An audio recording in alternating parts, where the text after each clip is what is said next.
So good evening, everybody, and thank you for attending tonight's first session of the Chronic Wasting Disease webinar series brought to you by the University of Minnesota's Center for Prion Research and Outreach, otherwise known as MinPro. I'm Mark Schwabenlander, and I'm the CWD Research and Outreach Manager for MinPro, and I'll be moderating this webinar series.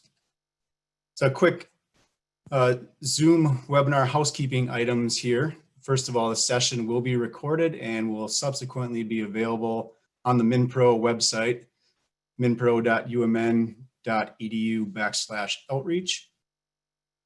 The attendees' cameras and microphones will be off during the session, but if you have any questions, please enter them at any time during the presenter's session or during the Q&A into the Q&A tab at the bottom of the screen at any time.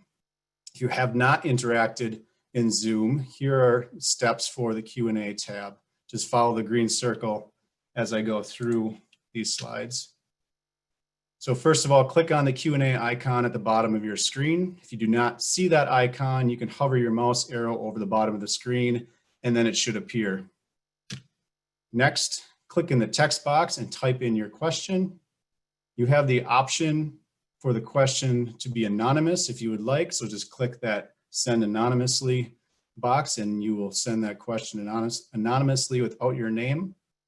And finally, once you have that question typed in, you can hit the send button and that'll come to me. If you're listening to the session via telephone or watching the recording, questions can be sent to our MinPro email address, which is minpro@umn.edu, and these questions will be addressed. So without further ado, tonight's presentation will be led by Dr. Peter Larson, and he will be discussing CWD biology basics. Peter is an assistant professor in the Department of Veterinary Biomedical Sciences in the College of Veterinary Medicine. Dr. Larson leads a diverse research program that focuses on the discovery of emerging infectious diseases, field-based molecular diagnostics, and the mechanisms of neurodegenerative diseases. Peter has over 18 years of research experience in molecular biology and genomics. Dr. Larson is leading the team at the U of M that is focused on development of advanced diagnostic tools for the detection of chronic wasting disease, and he has organized a number of CWD educational and outreach events throughout the state of Minnesota, all aimed at sharing the latest science surrounding CWD research. Stop sharing my screen. Dr. Larson can share his and begin his session. Thank you so much for that introduction, Mark. Let me get this shared here. All right, how does that look? Good? Good. Great. So I wanted to, and I hope all of you can have your, you can see a presenter view as I'm talking, because I have a few props that I'm going to show today. And the first one is about this line drawing. So the line drawing on my title slide comes from this book. This book was published in 1902, entitled The Deer Family. And I don't know if you can see the author on there. It's Teddy Roosevelt. So this was actually published the second year of Roosevelt's presidency. And the entire book is about his experiences hunting, his experience with elk, with hunting white-tailed deer, observations with moose. So it's why is it that, you know, he helped publish this book, right, at that really critically important time in his presidency, and it has to do with deer heritage, cervid heritage, right? And so throughout this talk, I want to have this in the backdrop of our minds when thinking about chronic wasting disease. Think about how this disease is threatening the cervids of North America and expanding now to other countries as well. And so it doesn't matter if you are a hunter or if you just enjoy and love watching wildlife, CWD is threatening that rich heritage, okay? So, and Mark provided a little bit of background about myself. I'm a mammologist by training. I actually started working with bats really all over the world. And then that get into molecular biology and genomics. And I joined the University of Minnesota 2 years ago. And I have some research background in Alzheimer's disease. There's some really common connections between Alzheimer's disease and chronic wasting disease that will become apparent as I go through this talk. And really over the last 2 years, I've been working a lot with with folks at the University of Minnesota and elsewhere on multiple issues of CWD, right? Multiple research areas. I'm co-director of of MinPro, of the University Center for Prion Research and Outreach. And Tiffany Wolf, Dr. Tiffany Wolf is co-director with me. Mark is program manager.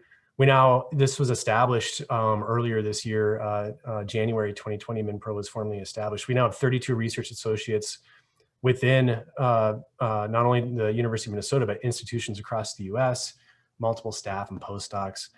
And we're leading this diverse array of research areas, diagnostic tools, the ecology of CWD.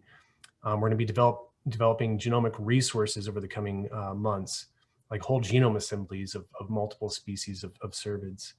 And then some of the research that we're doing is going to be spilling over into prion remediation and therapeutics. And so those are really important areas when thinking about CWD. Also very active on the outreach side of things. And you can find more on the website that Mark shared of the outreach activities that we're doing.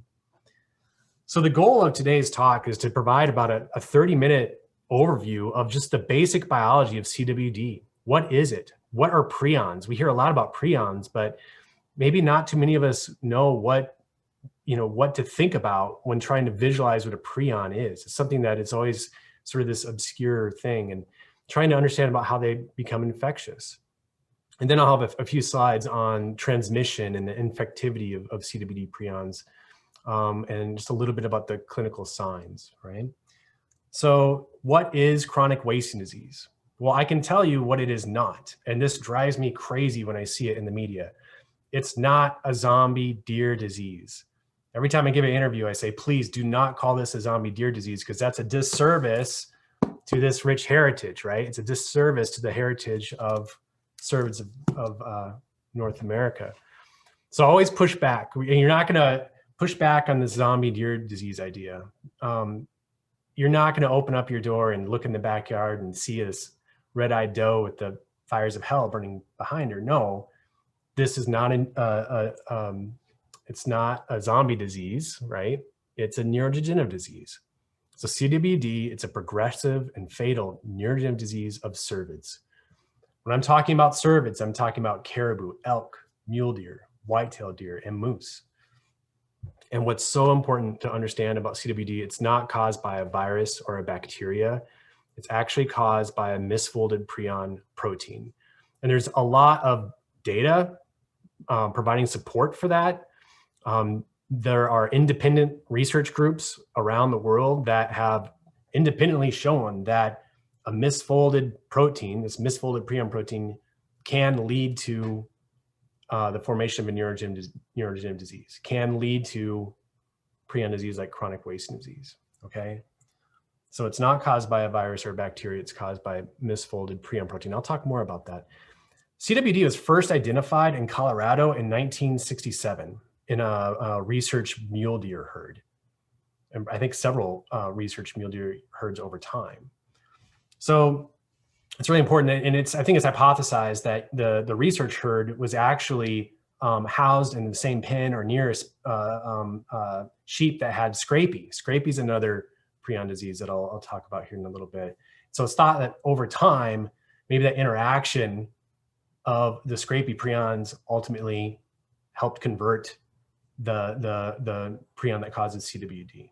Okay, and so it's difficult to pin it down to one location, but this is the idea of the origin of CWD in North America. And I'll show a map at the end of the talk that we can really see that just based on how long CWD has been in Colorado. But it wasn't until the 1970s that this was confirmed as a prion disease. The whole field of prion biology is relatively young, and it's a really fast-moving, important area of research now. But it took a long time for the science to catch up to understand more about prions, how they become infectious. And there's still a lot a lot of work that needs to be done. But CWD belongs to a family of prion diseases. These are known as transmissible spongiform encephalopathies, or TSEs. And this includes scrapie in sheep. Many of us are aware of scrapie. I think scrapie has been known since like the 1500s. It actually gets its name as the disease progresses in the sheep. they start rubbing on surfaces and actually scrape away the wool. That's why that phenotype is there. Also BSE, so bovine spongiform encephalopathy, or mad cow disease in cattle, that's a TSE. Creutzfeldt-Jakob disease in Kuru, these are prion diseases in humans. So it's really important to understand that there's this family of prion diseases known as TSEs, and chronic wasting disease is part of that. And that's so important because as we understand more about scrapie, or we understand more about CJD in humans, or BSE in cattle, we can learn from that and understand more about CWD in cervix. So all TSEs are characterized by a loss of motor control. They have dementia, paralysis, wasting, and eventually death. TSEs are 100% fatal. So chronic wasting disease is 100% fatal, and there's no known cures. There may be certain physiological aspects in individuals that slow the progression of the disease, but there is no cure. It just takes longer for the disease to progress. And these are all caused by infectious prions. So what is a prion? And if we were in person and was getting in front of this in a live audience, I'd say, okay, everyone raise your hand if you've heard about prions. And then I'd say, keep your hand raised if you really understand, feel like you understand and know what prions are and how they become infectious. And 99% of the folks in the audience lower their hand. We hear a lot about prions, but it's always, it could be in the media, and there's not a lot of science being shared about that. So in this diagram here, this movie, I'm showing you what is a normal prion. This is called a ribbon diagram. This is what scientists use to visualize proteins. So it turns out all mammals have prion proteins. They're normal, they're an important part of cellular function in mammals. Now, what prions actually do was the source of some debate for a long time, but the most recent data show that suggests that they actually interact with copper and metal and could be involved with helping to process metals in the body. And there may be some function associated with mitochondria function. Okay, that the prions, normal functioning prions, may actually help mitochondrial function. But these prion proteins, the normal ones, are enriched. They are enriched in nerve cells. They have important functional roles helping process those metal ions in nerve cells. So right off the bat with this normal, healthy shaped prion, it's enriched in nerve cells. Okay, so you can see there's a connection there that if something that is important for nerve function gets damaged somehow, you can develop the symptoms of a TSE or CWD. And one way to visualize this, I didn't come up with this, my wife, Dr. Roxanne Larson, who's a biologist, came up with this way to think three-dimensionally. This is a three-dimensional problem, and that'll become apparent when we start talking about protein misfolding. But you have to, like that ribbon diagram, if you view this slinky, right? This is a normal functioning prion protein, let's say. So this slinky, if it has a normal function, if I were to put it down the stairs, it would move quite nicely, fluid. View this shape, this three-dimensional shape, as a normal functioning prion, okay? So a CWD prion is misfolded. It takes a different shape. Think of this distorted, messed up slinky as a CWD prion. It's no longer functional. If I were to put this down the stairs, it would just roll right down the stairs. It's lost its function like what a normal slinky is, okay? So the three-dimensional shape of the prion protein has changed. It's taken what we call a beta sheet enriched form. It's changed its three-dimensional shape. It's all kind of stacked together and gums together. That misfolded form can start growing, like accumulating, coming in contact with it or sticking together and start growing something akin to crystals, fibrils. It starts to kind of grow out, okay? So if you think of that as crystals growing with the misfolded prions. And that, when it changes its shape into that stacked beta sheet enriched form, that molecule, this misfolded prion, becomes almost indestructible. that's why I'm showing you that shield. It's resistant to degradation.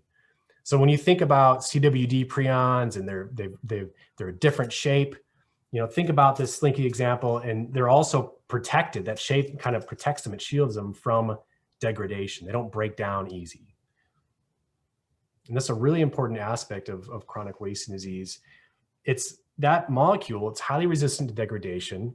That means that it can remain infectious in the environment for extended periods of time. There's studies showing that some prions can remain infectious in the environment for years. So because of that shielded form, it's highly resistant. It can cause new infections maybe over time. The only thing that can destroy that can really break this down, is a combination. Like if we were going to try to render a CWD positive carcass non-infectious, we need to use a combination of very high pH, temperature, and pressure that can inactivate those prions. And this is the most effective way that we use here at the University of Minnesota. We actually have a machine called a digester that has this combination of high pH, temperature, and pressure to really come together and break down those prions, okay? Another way that there was a paper published recently within the last year or so, it showed that you could use a 50% bleach solution on stainless steel surfaces. So that's keywords, stainless steel surfaces. A 50% bleach solution in around a 4 or 5 minute soak, I think, can break down those prions. We have more information. We have that paper on our MinPro website. So there are some options for breakdown prions, but they're not easy, and they're definitely not easy to implement in nature. So if a CWD prion, if that misfolded form comes into contact with a normal prion, it causes it to misfold. So this is another aspect of prion biology that's really important for understanding CWD. So if you have this misfolded form come into contact and interact with the normal prion, it will cause this one to change its shape. We're still trying to understand how the mechanism of actually how that happens, but think of it as like this is highly structured, functional. This is this floppy beta sheet rich thing. It comes together and it causes this to change its shape, relax its form, and then develop all those beta sheets. It gets misfolded. Okay, so that contact, that three-dimensional aspect of these proteins and that physical contact, coming in contact, is really important. I call this the chaos engine of CWD. And so if you have this healthy phenotype, this healthy animal, okay, that gets exposed to the misfolded prion, what happens just because of the biology here of that misfolded shape coming in contact with the normal, what happens is this daisy chain, this domino effect that spreads in the animal that eventually colonizes the brain. You're growing those crystals, right? And that ultimately leads to this wasting away phenotype. That's how chronic wasting disease got its name. So how does that domino effect cause that wasting and death? What's actually happening in the animal? So that misfolded form slowly spreads through the animal, eventually colonizes the brain. That process takes a while. It can take up to 2 years, right? It can take up to 2 years for that wasting away phenotype to emerge, an advanced stage of CWD. Those prions, those misfolded prions, as they come into contact and spread, they start clumping together, forming those crystals or fibrils and plaques that are very similar to amyloid plaques in Alzheimer's disease. That causes cellular death. And what we know about the function of that healthy, normal prion is that it's enriched in nerves, right? So that means that nervous tissue is vulnerable. What's really important is because this normal form, the body, right, doesn't recognize this as infectious. It's normal, right? So in a deer, when the abnormal form starts emerging, it doesn't cause inflammation or a huge immune response, right?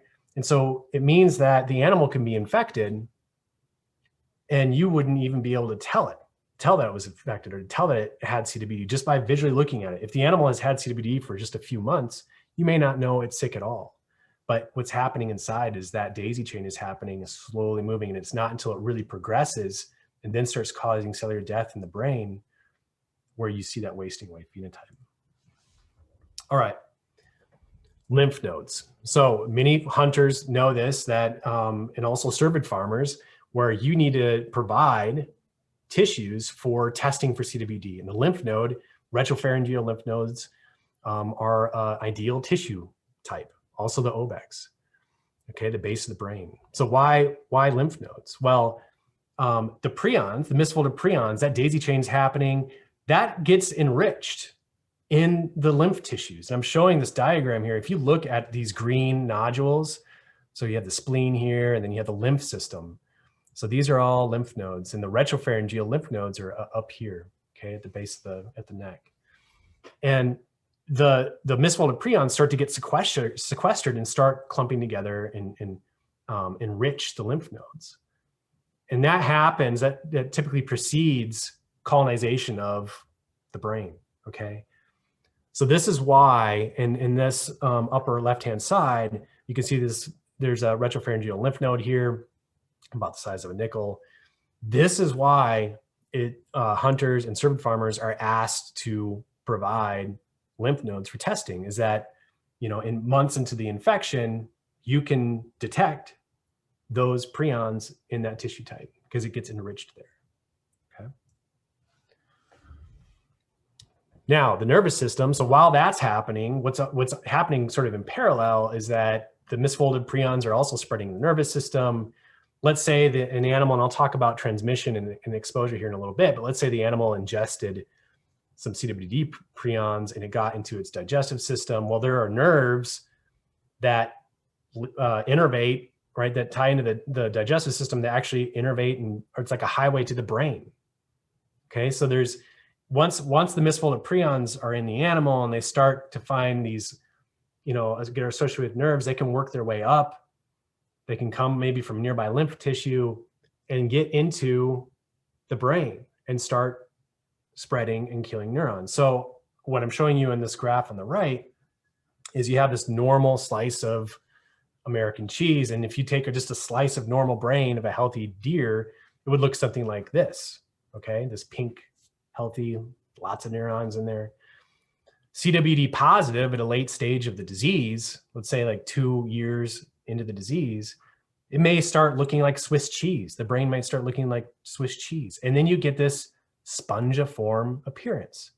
So transmissible spongiform encephalopathies get their name from this spongy appearance of the brain. So this is a slice of an advanced staged CWD positive animal, and all these white dots there are areas where nerves have died. They're gone. It's spongy.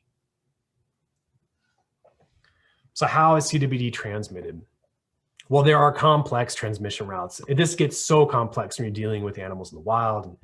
But it's thought that it's spread primarily by bodily fluids via direct or indirect contact. Those misfolded prions have been identified in saliva, in semen, blood, urine, feces. They're in the carcasses of the animal. Those misfolded prions, they're not just in the lymph nodes or just in the brain.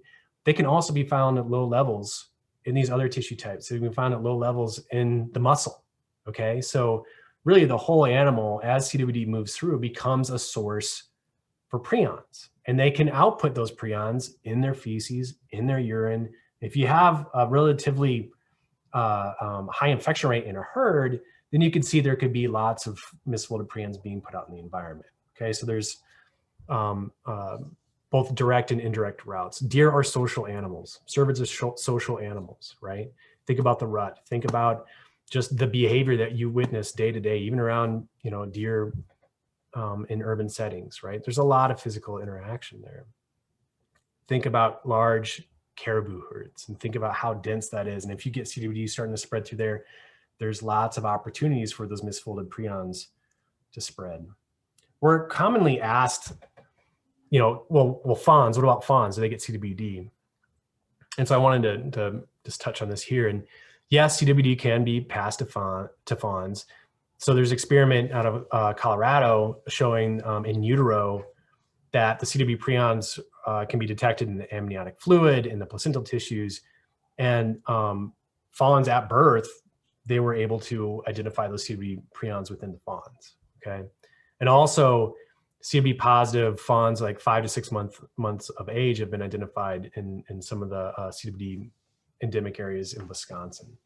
We're still trying to understand how common that is, but it does happen. So a young animal can get it, but just think about how slow that disease spreads, right? If it takes 2 years to result in death, that animal can become reproductively active, right, during that time, okay? So a common theme across all prion misfolded diseases is ingestion. If you think about the BSE or mad cow disease outbreak in the UK, 170 people died from that by consuming contaminated meat. Congestion is a common form. Scrapie also in sheep spreads by ingestion. There's some research, and I'll talk about this next week when I talk about the ecology of disease, the next series, in the next seminar lecture. And there's some experiments showing that plants can actually uptake and express the prions in their leaves. And so the question is, you know, how common is that? And if you do have large herds that do have CWD, are the plants in that area, are they potential sources for misfolded prions? So I'll talk more about that next week on the 14th. What are the clinical signs of CWD? Well, as I said earlier, it can take up to 2 years before the animal can develop, you know, obvious symptoms, but those include weight loss, increased drinking, urination, excessive drooling. There could also be a loss of awareness, no fear of humans. Think about what's happening in that brain. If you start getting neurons to start dying in the brain, and you're breaking up those connections, then you can have this loss of awareness, decreased social interaction, and then the animal literally wastes away. This paper is an incredibly important paper. It was just published, I think last month or within the last 2 months. And this is also a paper that we can provide on our website. But what this research team showed was that, because there's a question of infectious dose. How many of these misfolded prions does it take to cause an infection? And what they were able to show is that an amount as small as 300 nanograms of CWD positive brain material was sufficient to cause an infection in their challenge experiments. They have a herd where they're able to actually challenge with that dose. Well, what that means is, if you do the math, then something that's a CWD positive slice of brain that's maybe really, you know, enriched with all those prions, misfolded prions, the size of a penny, something that weighs the size of a penny, 2.5 grams, has the potential infectivity to infect 8 million cervids. Okay, so it's like, that gives you an idea about how infectious this actually is. It takes a very, very small amount to be able to cause disease, right? To start that chain reaction, that chaos engine, the domino effect. Can humans get CWD? And Corey Anderson's going to talk about this. He's from CIDRAP. He's going to talk about this in the 3rd lecture of the webinar series.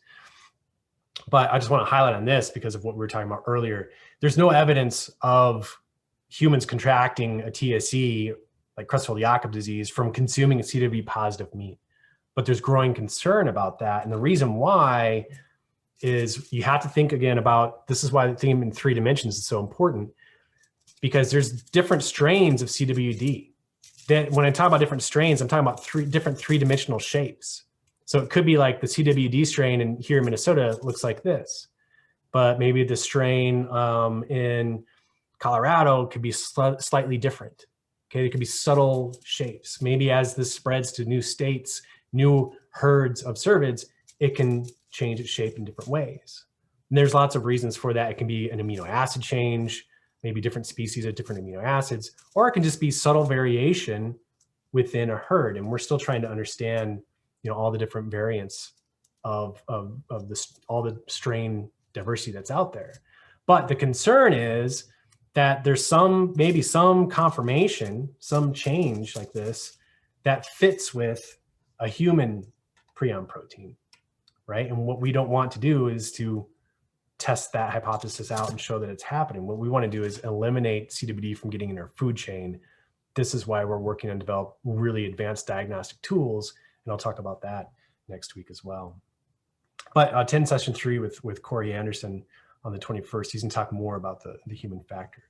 Where is CWD? And this is something that you'll see several of us over the coming weeks highlight. But I wanted to show this map because it gets at to where chronic wasting disease is thought to have originated in North America, and that's in Colorado. And the dark gray counties are where CWD was known to occur on free-ranging deer before 2000. Okay, and it's really spread since. And so all the light colored gray counties are where CWD is known to occur in the wild populations.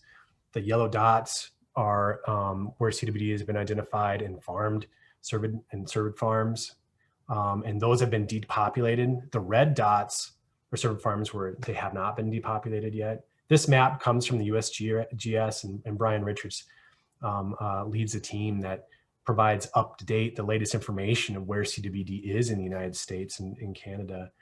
This was last updated just this month. Okay, so this is a pretty accurate view of the best idea where we think CWD is in the US. But if CWD originated in Colorado in 1967, you can just see how it's spread from there over time.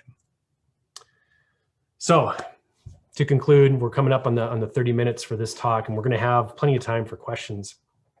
CWD is not a zombie deer disease, right? That does a disservice to that rich heritage of cervids in North America. So push back on that zombie deer disease idea. It's caused by misfolded prions, not caused by bacteria or viruses. When you think about CWD prions, think about something that's like this slinky. It's taken on a different shape. It doesn't look like this normal, shaped slinky. It's taken on a different shape, and it can stack together. It gets gummy, forms crystals, and that's what actually causes the neurons to die when it comes together and basically lyses the cells.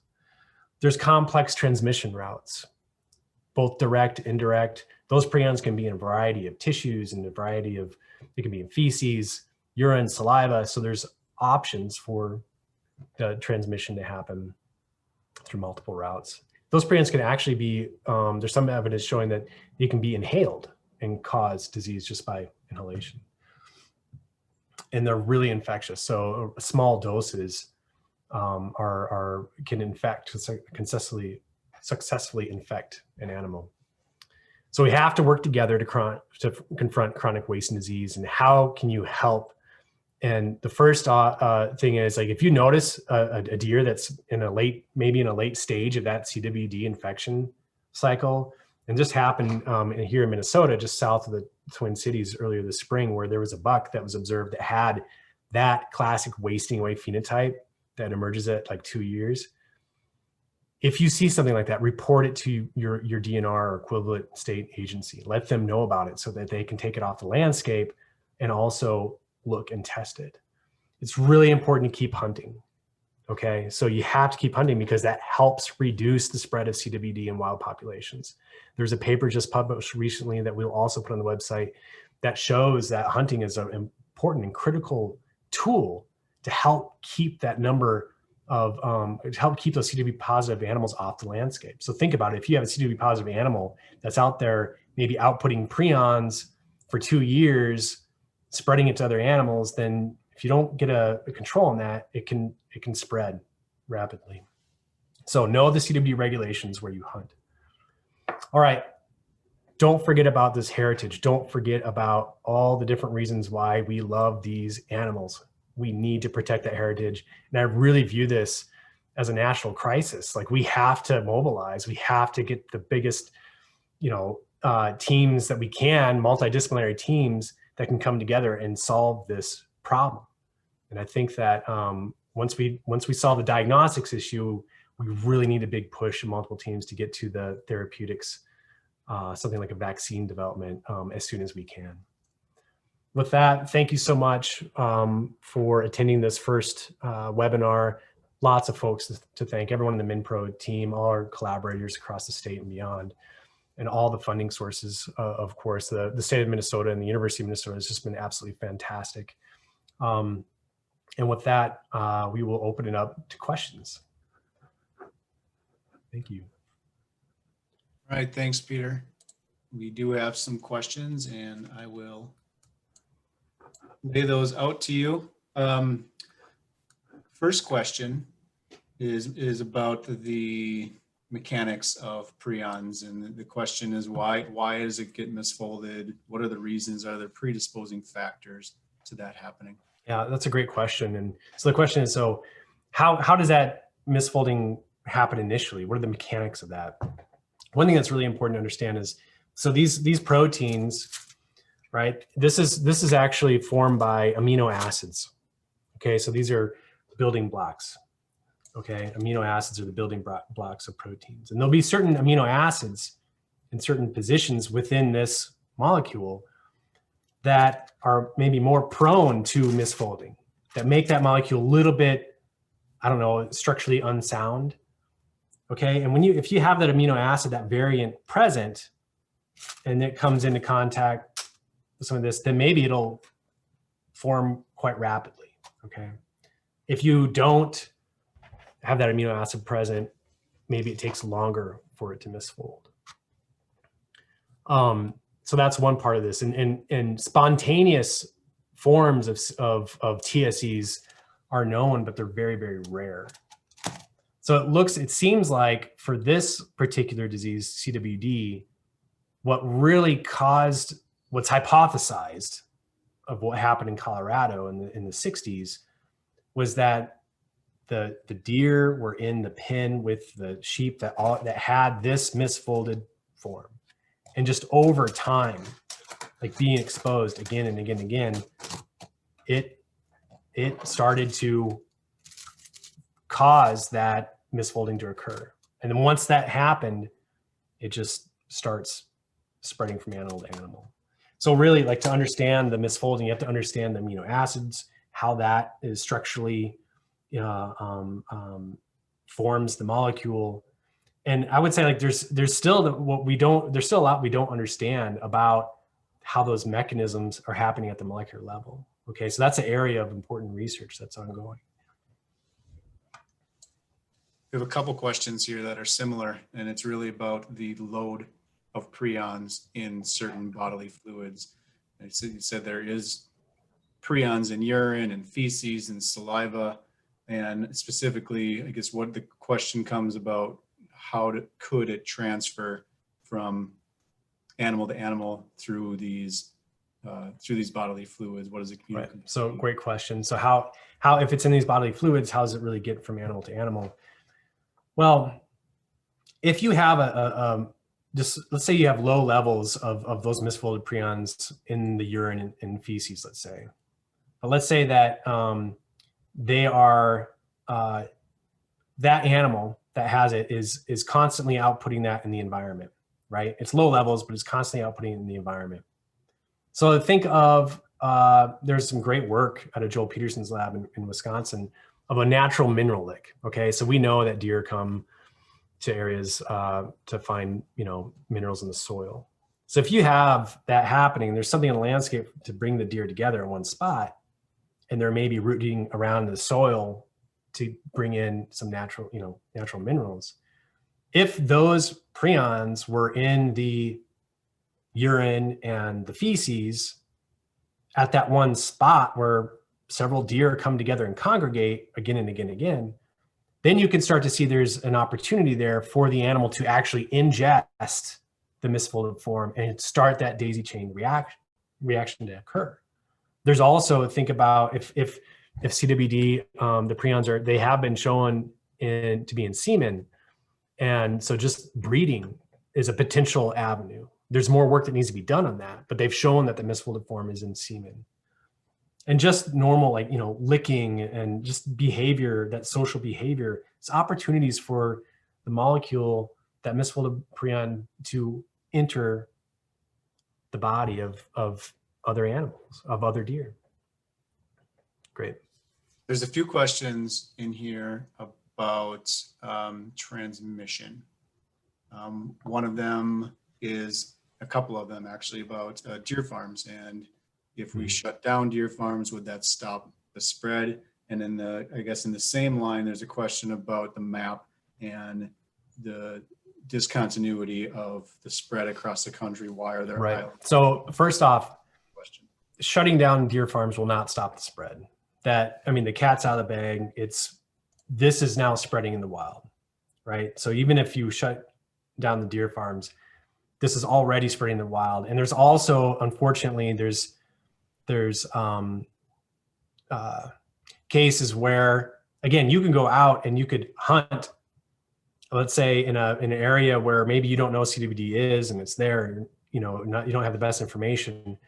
There's cases where hunters have brought back carcasses home to maybe field dress or bring that carcass home and process. And so the carcass can actually be transported like that as well. Okay. But with cervid farms, if you were to shut those down, it would still be spreading in the wild, and it could spread through different ways. Also, because the disease you cannot visually see this, and there was really no good anti-mortem tests like live animal tests until recently, there was no way that you could tell if an animal was sick or not. Okay. Again, you could see an animal that had this for like 3 or 4 months.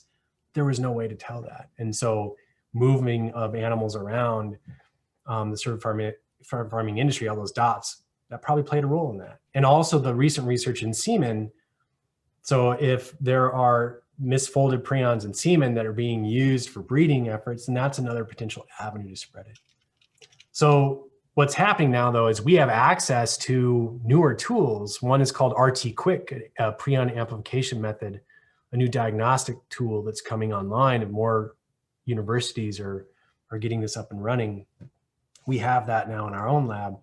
All of a sudden, there are protocols that can be used to look at live animals and to help understand if semen is being transported, are the prions there or not? I think there's methods now that can help us understand that. I guess in the same light with transmission across the environment, there's questions about gut piles and what is the risk with gut piles and with scavengers potentially moving gut piles around. Yeah, this is a great question. Gut piles, what do you do about that? Yes, if you think about a gut pile from a CWD positive animal, think about a pile, unfortunately, of prions. Okay, they're going to be there. That gut pile is going to have them. And so, yes, there is concern that becomes a hot spot in the environment, that gut pile. Well, let's say you have coyotes coming in feeding off that. Well, they've shown that the coyotes won't get sick, right, from CWD. They eat that off that gut pile, but they can transport those prions and in their feces deposit them in the environment, right? And you could have other, scavengers come in. They've shown even mice can move it around the environment. The question is like how, it goes back to that infectious dose. If you have a pile of prions in the gut pile, that's a big problem, right?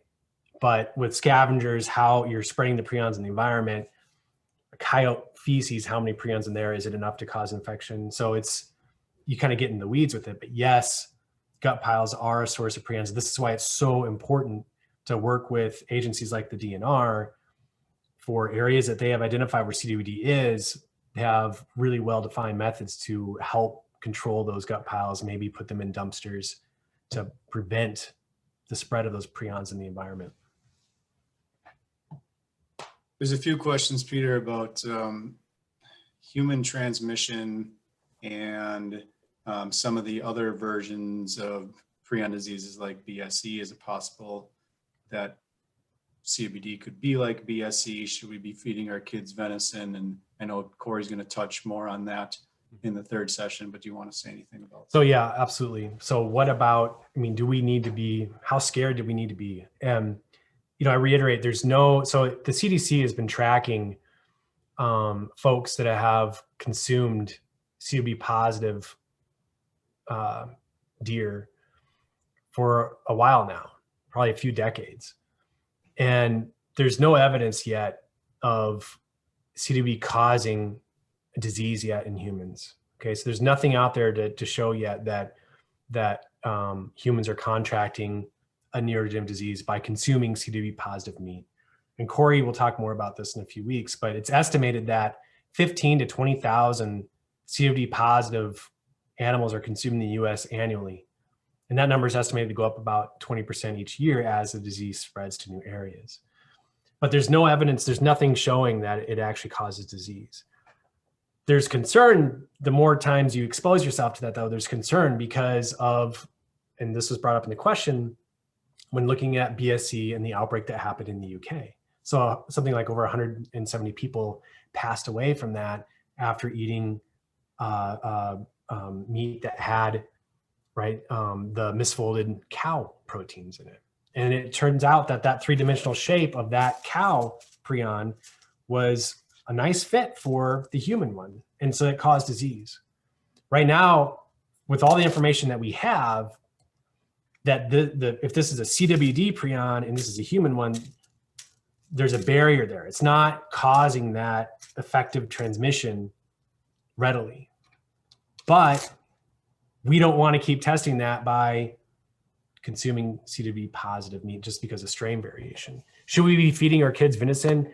Yeah, we need to keep eating venison. We need to know, right, where that's coming from, but there are areas that CWD is not in these counties, right? There's no evidence that CWD is in these herds. So we need to keep consuming venison. That's an important part of our culture and it's completely safe. The thing is, like, if you were hunting in a CWD positive zone or area, right, then you need to work with the regulatory agency like the DNR to test that animal and then get your test results back before you make a decision on whether or not to consume it. So along those lines, you're talking about that shift of strain in the different shapes of the prion molecule. And you mentioned that it was likely that that CBD came from sheep, from scrapie. Can you speak to the possibility of it going back to other species? Yeah, this is a great question. I think I don't want to keep passing on to Corey, but I think he might talk a bit about this about when he talks about strain variation. So there are experiments that folks have done over the years where they've challenged different species. They've actually challenged different species of monkeys with CWD prions. And it has been shown that like spider monkeys is a really distantly related primate, that the CWD prions can cause the spider monkey prions to misfold. But I don't think that, I can't recall if that was done using meat, like actually feeding it to them, or if it was just a direct challenge, right? Inoculation in the brain. So there's some evidence that distantly related primates can get CWD, but the closer you get to humans, like macaques, there's not a lot of evidence there yet showing that it seems like there's a species barrier. The USDA has done experiments where they've fed CWD positive material to swine, to pigs.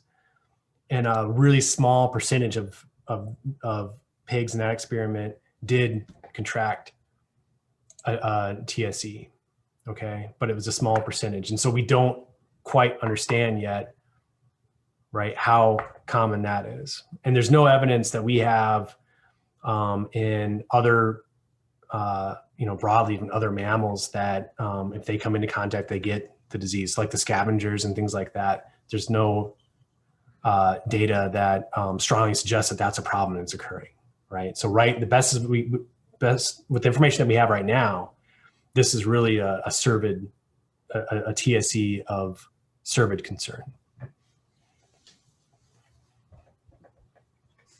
So I think you touched briefly on the fact that MinPro will be looking at therapeutics. Question came up about how far are we, I'm guessing the grand we in the prion research world and developing a vaccine.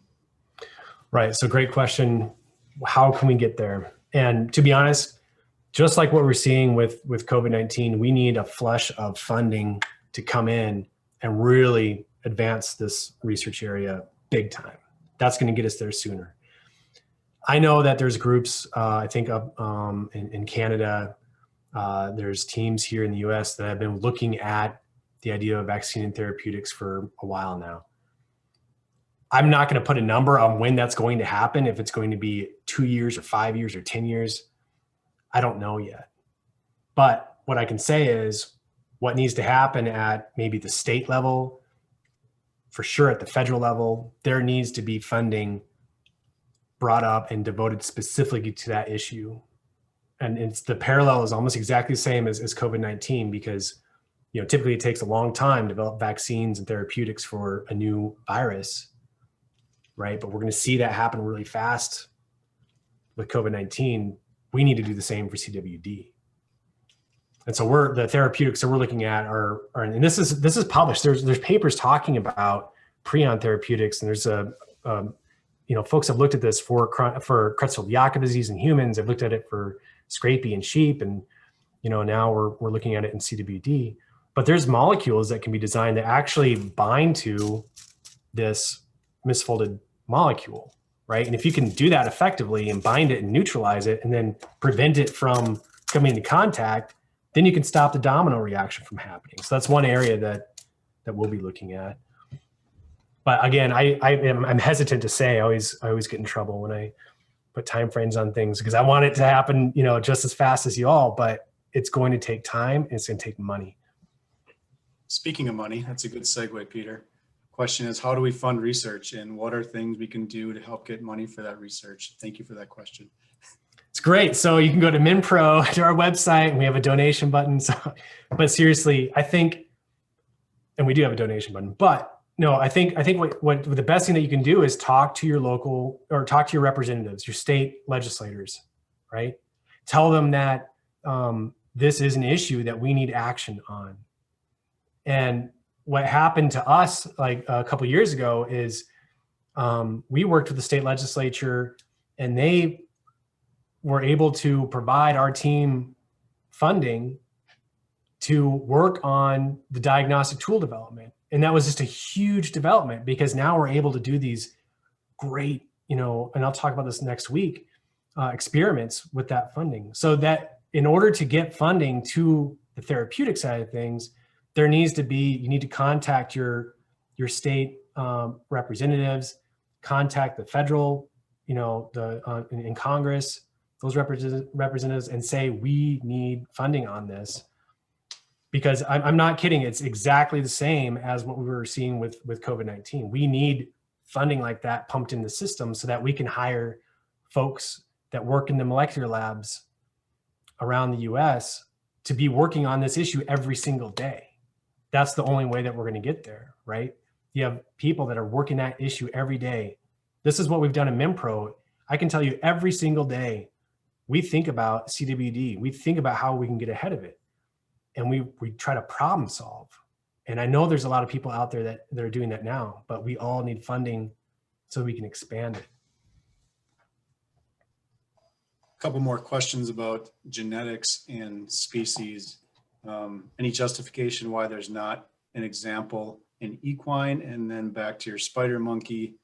What are the amino acid similarities between spider monkeys and humans? Yeah, I don't have the spider monkey amino acid sequence in my brain. So I don't know what it is about spider monkeys, but it seems like they have a really, a form of this prion that can spontaneously misfold quite easily.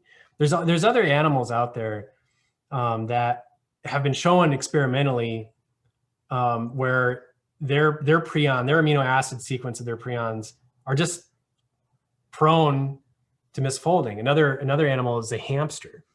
So we use prion protein derived from hamsters as a substrate for some diagnostic methods, because, and this is work that like Rocky Mountain labs in Colorado State and others have done, but they've shown that hamsters and close relatives of hamsters, that when you take that misfolded form and put it with a hamster prion protein, it can misfold readily.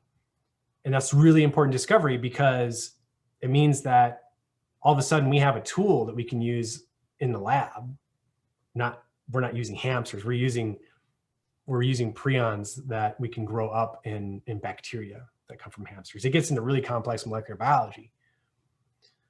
But so there are certain species like that have the amino acid sequence that can misfold just because of time and evolution.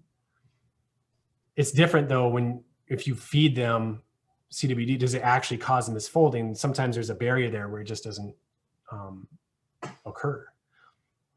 I think that more research needs to be done on this idea of species diversity, try to understand, if there are other species that are vulnerable, that the equine. So there are other TSCs out there that I didn't highlight. So there's one that's in camels. So there's a camel TSC. You can mink, and you can actually do challenge experiments and show that mink can get TSCs.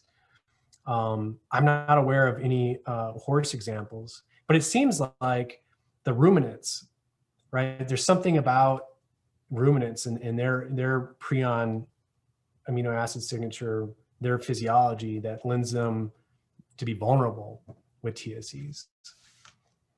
Because sheep, deer, cattle, and also something to think about too.